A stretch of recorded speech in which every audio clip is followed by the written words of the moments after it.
Welcome back into the Sports Source. This segment of our show brought to you by Southeast Termite and Pest Control. As the weather warms, home construction will pick up, and the folks at Southeast actually do a lot of pre-construction treatments for termites. They are very quick to respond, so if your house is going to go up soon, get a termite pre-treat from Southeast Termite and Pest Control. All right. Welcome back to the panel here. You're going to listen to me read some graphics. If we have time, I'll jump in and let you guys chime in a little bit, but very quickly, just to catch you up on what's happened this week, there's actually more than you might think. First up, the plaintiffs filed a motion to keep the trial in Nashville and not move it to Knoxville. That was in response to UT filing a motion to move it to Knoxville. The plaintiffs say that it would be too traumatic for the victims to hold the case in Knoxville. I think it has more to do with just the lawyers than it does trauma, but we'll see. All right, next thing up. This week's filing also claims that 5 of the athletes accused of sexual assault and 1 non-athlete were found guilty, according to the suit, by the university's own internal investigation of violating the school's code of conduct, but they were allowed to remain on campus, graduate, or transfer. In other words, no one was tossed out of school, tossed off campus after being found guilty, according to the lawsuit. So Tennessee will have to answer that one. The attorneys for the plaintiffs also added a long list of potential witnesses that included, Lane Kiffin. There's not any dirt there to dig up, is there? Derek Dooley, Bruce Pearl, and Marlon Walls, the former Vol who called into multiple radio shows and made comments immediately. The comments he made, basically defending the program, wound up as the latest motion to be filed in this thing.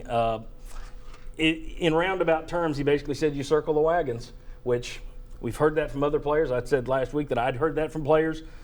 Now Marlon Walls, because he said it on the radio, he's going to be a potential witness in this thing, which doesn't look good in terms of the Title IX part. If you're trying to prove that they have a culture of covering things up, you don't need players coming out and making any statements that sound like you're covering things up. Next up, the rape trials of Michael Williams and A.J. Johnson were delayed earlier this week on a procedural matter. I'm told that summer is still the goal. Have you heard anything on that in terms of delays, gentlemen? I don't know when the delay is going to cease, but I'm told it shouldn't throw off the timing very much at all.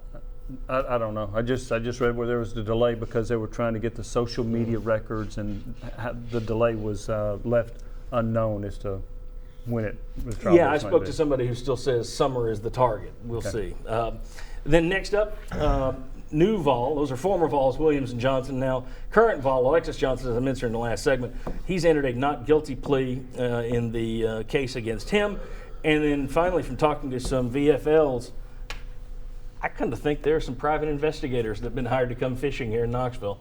Spoke to a former Vol this week who told me that he had 3 guys that he didn't know come up and start talking to him about an issue many, many years ago. And he said, well, who are you? And they wouldn't identify themselves. And he left. He said, I'm not talking any further, which is good. But I think what that shows you is this law firm over there in Nashville, they're not missing on any of these stones. They're trying to turn all of them over. And if you have people asking questions, and we'll talk about this in our overtime segment today, but if you keep thinking, okay, well, this is the last thing they're going to leak out, this will be the last amendment, I don't know when the last amendment comes. I think they've got stuff stockpiled at this point, and they're just going to keep bringing it out. Thoughts on anything that happened this week stand out to anybody in terms of any of those motions, keeping the thing in Nashville? Well, I think when you start throwing out names like Lane Kiffin, Derek Dooley, and Bruce Pearl, you wonder what's up with that and where that could go. You wonder if you're talking sexual culture, does the hostess stuff with Lane Kiffin come up? Well, and including maybe even there's a lot of stuff that could come up. Yeah, well, agreed. I mean, part of that too, don't you think? They have been very wise in attaching names to this thing that get eyeballs. And all of a sudden you've got Alabama's offensive coordinator, a Dallas Cowboy receiver, and Auburn's head basketball coach mentioned in this thing.